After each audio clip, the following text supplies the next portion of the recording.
અને ચાંદીના ભાવમાં તેજીનો દોર સતત ચાલુ છે અને સોનું હાલમાં 1,20,000 રૂપિયા પ્રતિ 10 ગ્રામની નજીક પહોંચી ગયું છે. મુંબઈના ઝવેરી બજારમાં સોનાનો હાજર ભાવ 1,19,059 પ્રતિ 10 ગ્રામ નોંધાયો છે.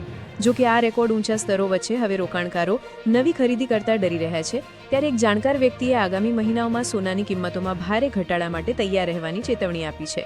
એક એક્સપર્ટે જણાવ્યું હતું કે કિંમતી ધાતુઓમાં હાલમાં આવેલી તેજી એક બબલનો ઇશારો કરી રહી છે. આંતરરાષ્ટ્રીય બજારમાં સોનાનો ભાવ $4,000 પ્રતિ આઉન્સની આસપાસ છે. તેમણે એક ન્યૂઝ ટીવીને આપેલા ઇન્ટરવ્યુમાં કહ્યું, સોના ચાંદીની કિંમતોમાં ખૂબ લાંબા સમય પછી જોવાયેલો સૌથી મોટો ઉછાળો છે. છેલ્લા 40 વર્ષમાં માત્ર 2 જ વખત એવા પ્રસંગો આવ્યા છે જ્યારે ગોલ્ડ અને સિલ્વરે આવું જબરદસ્ત પ્રદર્શન કર્યું હોય અને ડોલર ઇન્ડેક્સ કાં તો નબળો પડ્યો હોય અથવા નીચે જઈ રહ્યો હોય. તેમણે ચેતવણી આપી કે આ તેજીના અંતિમ તબક્કાનો સંકેત હોઈ શકે છે. તેમણે કહ્યું કે આ તેજી પૂરી થયા પછી વેચવાલીનો જોરદાર દોર આવી શકે છે, જેના કારણે સોનાના ભાવમાં મોટો ઘટાડો થશે.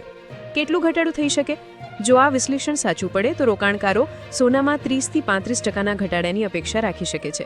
એક્સપર્ટે 2007-8 અને 2011માં થયેલી સમાન ઘટનાનો ઉલ્લેખ કર્યો, જ્યારે સોનાની કિંમતો મોટી તેજી પછી 45% સુધી ગગડી ગઈ હતી. ભાવ ક્યાં સુધી પહોંચશે?